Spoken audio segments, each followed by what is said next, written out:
Boa noite, colegas.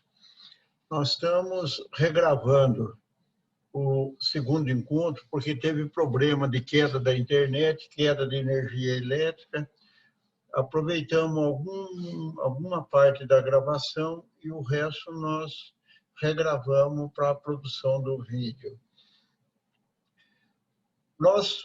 Esses encontros nossos aí é estudo do direito bancário, baseado em cima de estudo prático do direito bancário, baseado em cima de contratos bancários e títulos de crédito. Antes de entrar na parte de estudo e falar o que está acontecendo hoje de endividamento, de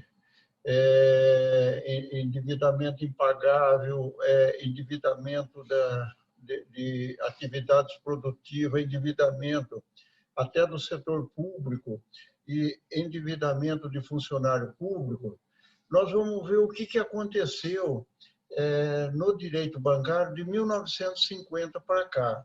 O direito bancário ele vem de 1850, da época do Brasil colônia, que o Dom João VI trouxe o Banco do Brasil, fundou o Banco do Brasil, e o Banco do Brasil financiava dentro do crédito rural e até prazo de 7 anos. Financiava vilas rurais, que era a parte da habitação da época, no Brasil colônia. De 1950 para cá, foi marcado, por exemplo, tem um marco histórico de 1950, que é a Lei 1046, a chamada Lei da Consignação, em folha de pagamento, em conta corrente. Ela era uma lei mais de garantia, mas ela estendeu os prazos daqueles financiamentos anterior a 1950, que exceto da área rural, eles tinham um prazo de 1 ano somente, até 1 ano. E a partir de 1950, eles estenderam o prazo, foi para 48 meses os financiamentos de longo prazo com execução parcelada. Mas vieram acontecendo tanta coisa, inclusive os financiamentos da casa própria, urbana, que passou a ser financiada pela Caixa Econômica Federal e pelo Banco da Habitação, a partir da reforma bancária, em 1964, e era acontecendo tanta coisa que prejudicou muito o crescimento econômico do país, a parte de financiamento, a liquidez desses financiamentos, que foram os juros capitalizados de forma indevida.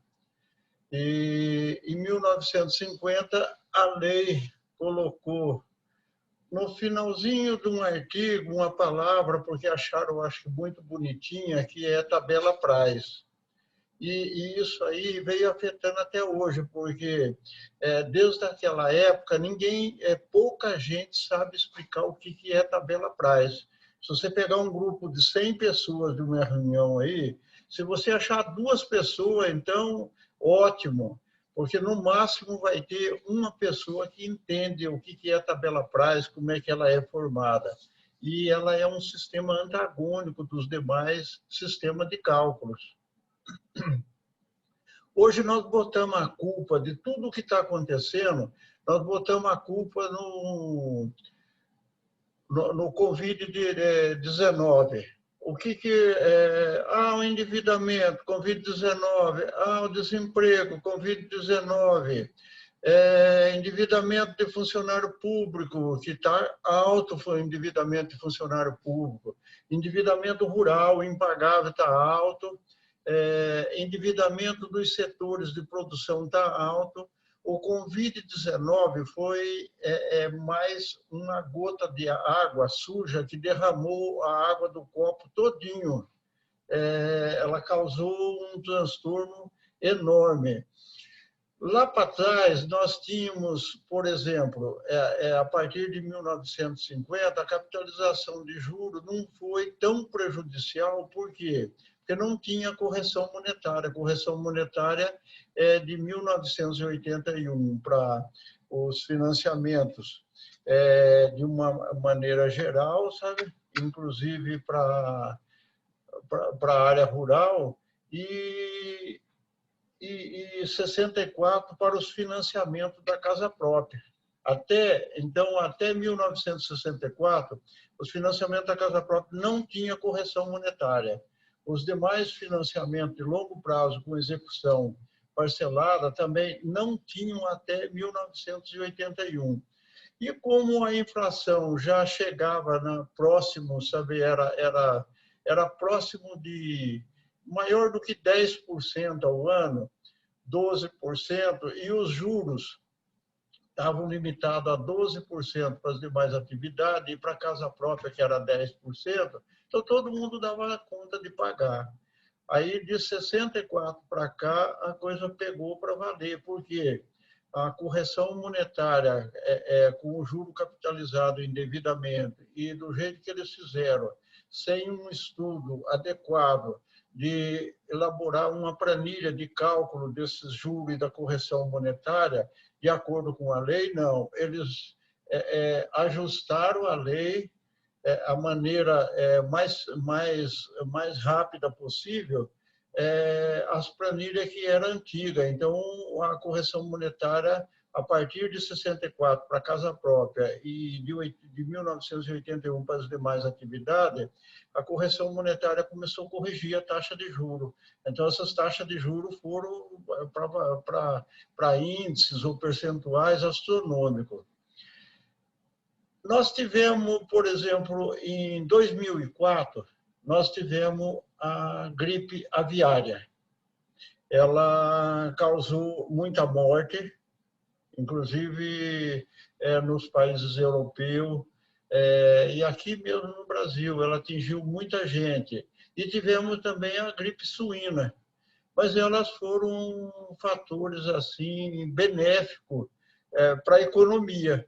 Por lado da saúde e por lado da questão de você ver muita gente morrer ou qualquer coisa, mas elas para a economia brasileira porque abriu a pauta de exportação de alimentos.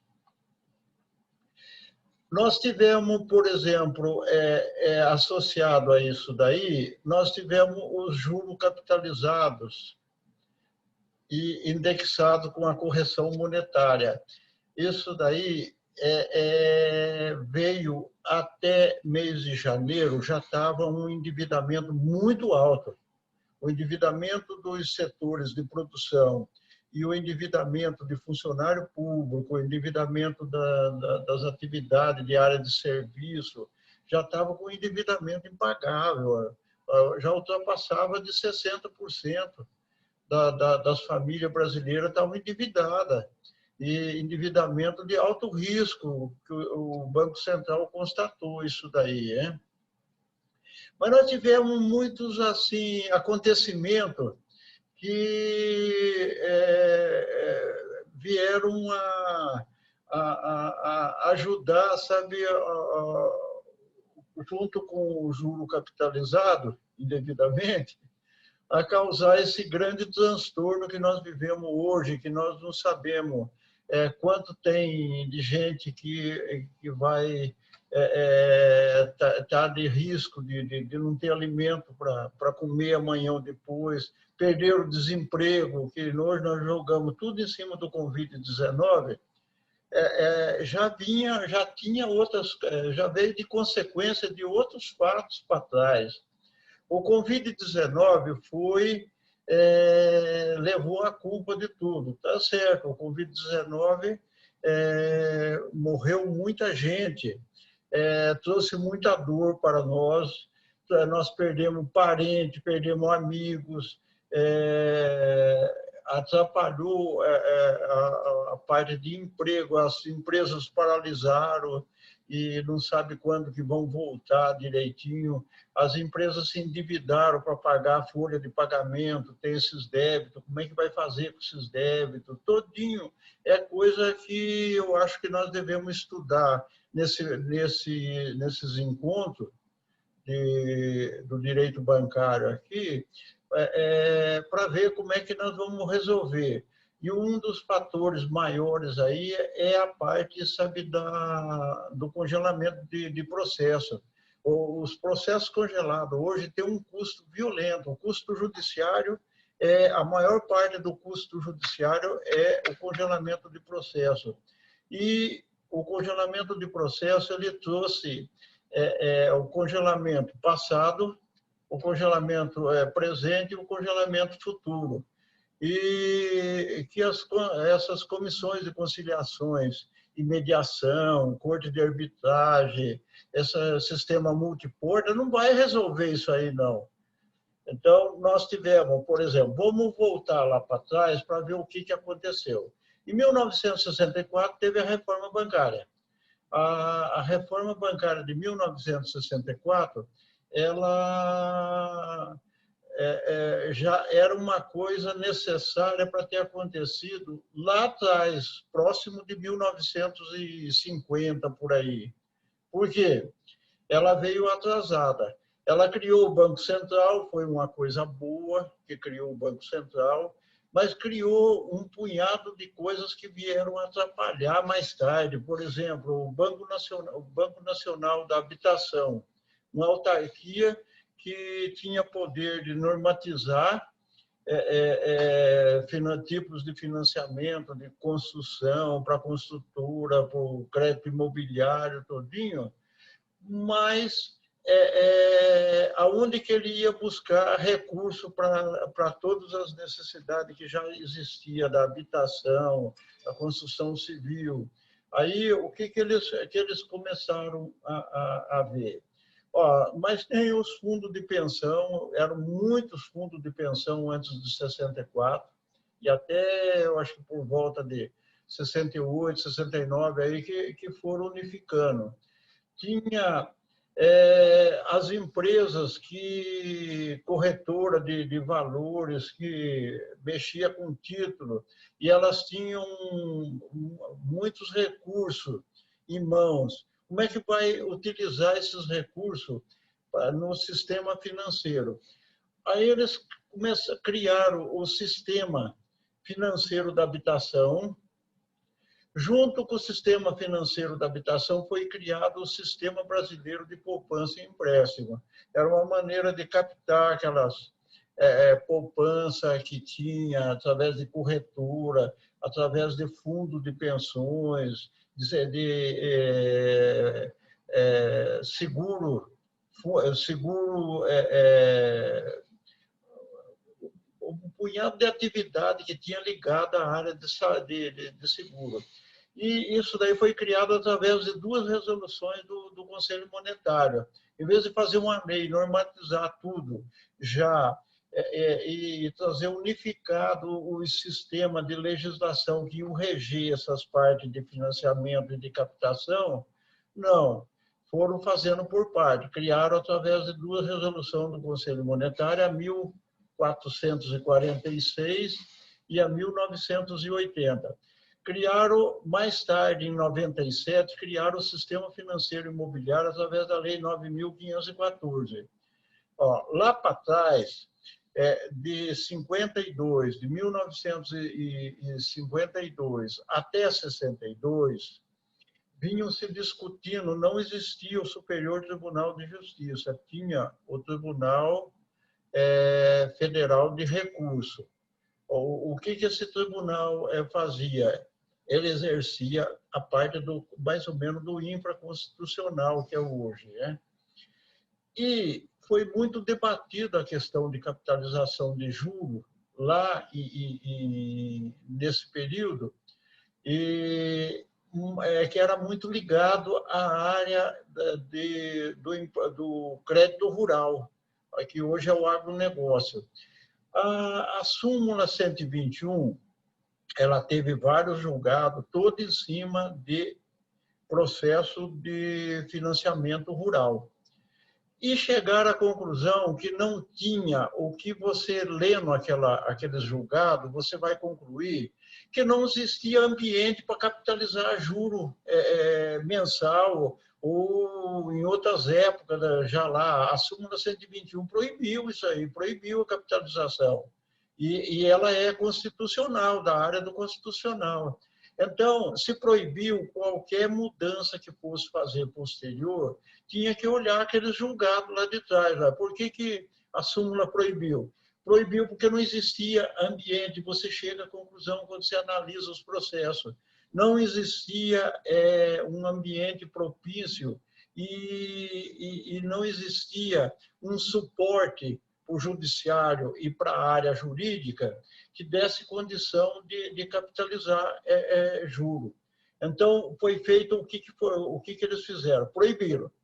Aí, mas naquela época, já o Código Civil de 1916, ele, no artigo 1262, ele permitia a capitalização de juro.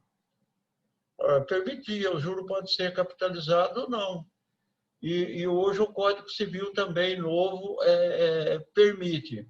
Mas hoje nós temos os requisitos para se capitalizar juro. O que nós temos que seguir? Para capitalizar juro, nós temos que seguir a legislação e com isso daí, nós temos que seguir os caminhos, por exemplo. E esses caminhos de capitalização de juro, eles passam, sabe, pela divisão dos contratos por finalidade. Ó, a divisão que nós vamos apresentar aqui não é a única, não. Essa aí é que nós achamos bem prático para se poder capitalizar juro ou estudar a capitalização de juro, que foi o que está acontecendo quando há endividamento, e nós temos assim um roteiro para estudar, porque hoje é muita legislação que criou financiamento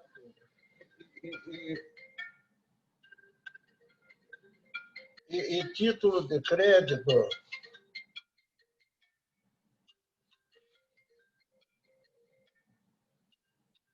E título de crédito, muito financiamento e título de crédito. E essa legislação, essa divisão aí vem atender essa parte dos títulos de crédito. Nós dividimos, por exemplo, casa própria, financiamento imobiliário, tudo no mesmo grupo, crédito educativo. Por quê? Eles têm o mesmo roteiro de cálculo. Eles têm o mesmo roteiro de cálculo, eles têm os mesmos requisitos de taxa de juro, a taxa de juro efetivo fixos anuais, que não se pode capitalizar no período de vigência do contrato. Tem a taxa de juro nominal, que aquela taxa que aparece aí em todos os contratos que eu vi, elas são por um período de 1 ano, e não mais do que 1 ano. Aí tem parte de cartão de crédito simples, cartão de crédito consignado, crédito direto ao consumidor, cheque especial, capital de giro, consórcio e execução fiscal tributária no outro grupo, tem o grupo dos leasing, crédito rural, e as sentenças arbitral e sentença da Comissão de Conciliação e Mediação. Essa daí é do Judiciário, a arbitral é da Justiça Arbitral.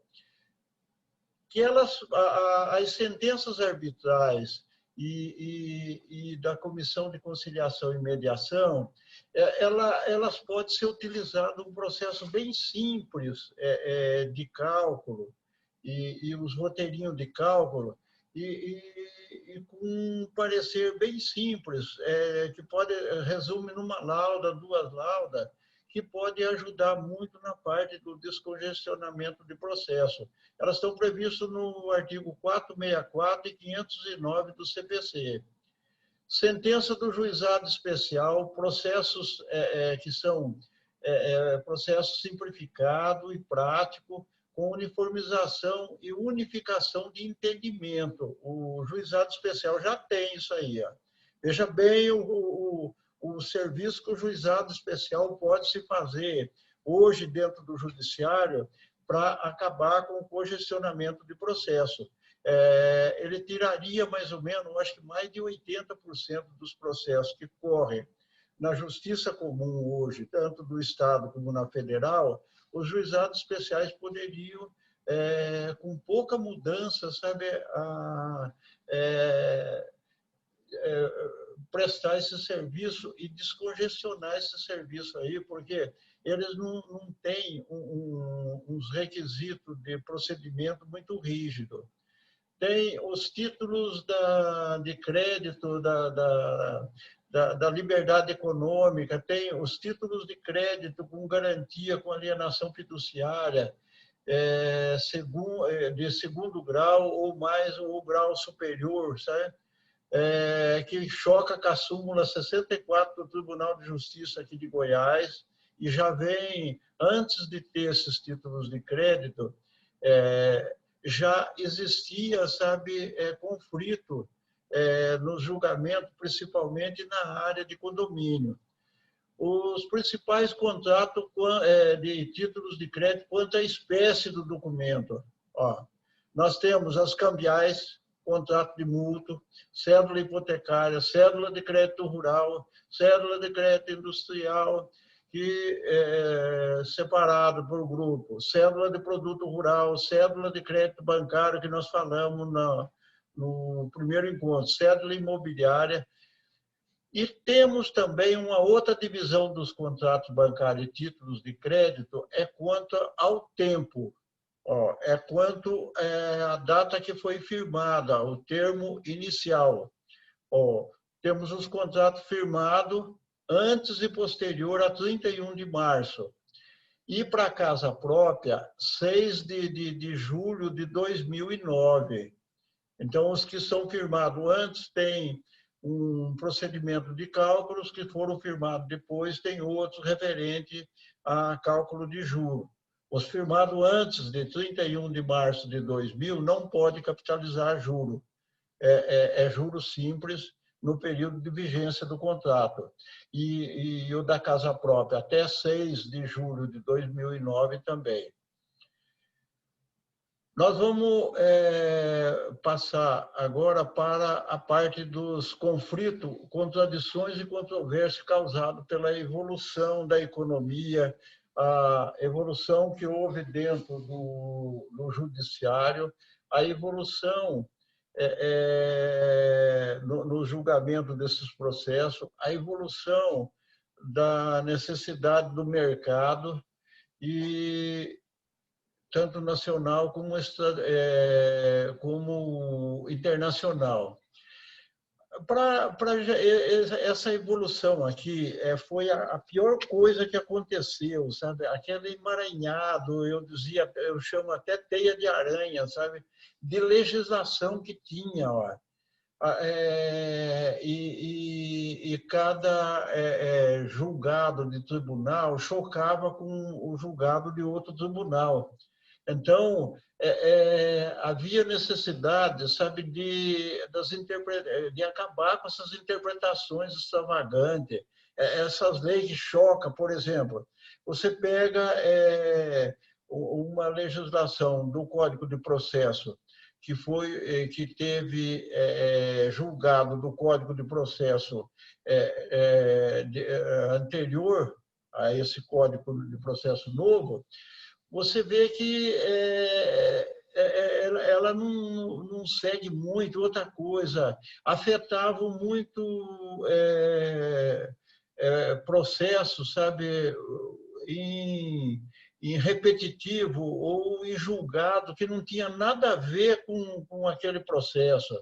Por exemplo, julgado de financiamento de carro da casa própria, ou da casa própria no julgado de carro. Misturaram, porque a legislação não veio seguindo uma meta de uniformização. Ó. Casa própria, eu não posso capitalizar. Carro, eu posso capitalizar. Casa própria, eu não posso utilizar juro referencial, aquele juro que tem o juro simples mais a correção.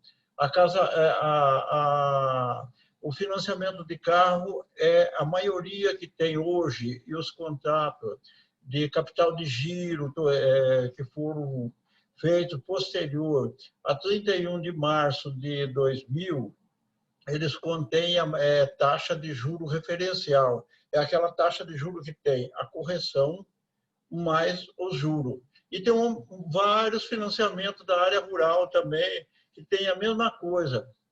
E financiamento para investimento, principalmente os com recurso do BNDES. E outra coisa foi a interpretação extravagante do artigo 6º da Lei 1046, que nós já falamos há alguns minutos atrás, aí, estabelecendo prazo para os mútuos de 6, 12, 18, 24, 36 ou 48 meses. Quer dizer, criou-se financiamento de uma maneira geral, de carro, de tudo, para atividade produtiva, área de serviço, funcionário público, até 48 meses. E, em seguida, vieram os cartões de crédito, cheque especial, cartão de crédito. E hoje tem o famosinho cartão de crédito consignado, que é o que causa o maior endividamento com o funcionalismo público. As informações, as interpretações extravagantes sobre a aplicação de juros de 12% ao ano para os contratos de multa e 10% para a casa própria. E o artigo 7º da Lei 1046, lá no finalzinho dele, falou assim, casa própria, tabela price. O que se entende aqui é que é só a casa própria que era a tabela price. Os outros financiamentos não poderiam calcular. Os juros de mora também é uma confusão de legislação. Você pega as cédulas cédula de crédito rural, cédula de crédito comercial, cédula de crédito industrial e os contratinhos antigos, o juro de mora é 1% ao ano. Então, você pega a cédula de crédito bancário e as demais linhas de crédito nova, o juro de mora é mensal. Então, veja bem, a atividade é a mesma. Eu faço um financiamento com cédula, pago juro de mora de 1% ao ano. Eu faço uma cédula de crédito bancário, eu pago juro de mora de 12% ao ano, 1% ao mês. E aliado a isso aí, a correçãozinha monetária, que nós vamos ter um encontro especial só para falar de correção monetária. Nós vamos dar uma parada, nós vamos fazer essa regravação em duas partes. Essa primeira parte, nós vamos parar por aqui. A segunda parte, nós vamos falar sobre os contratos bancários, as normas jurídicas e a jurisprudência do STJ.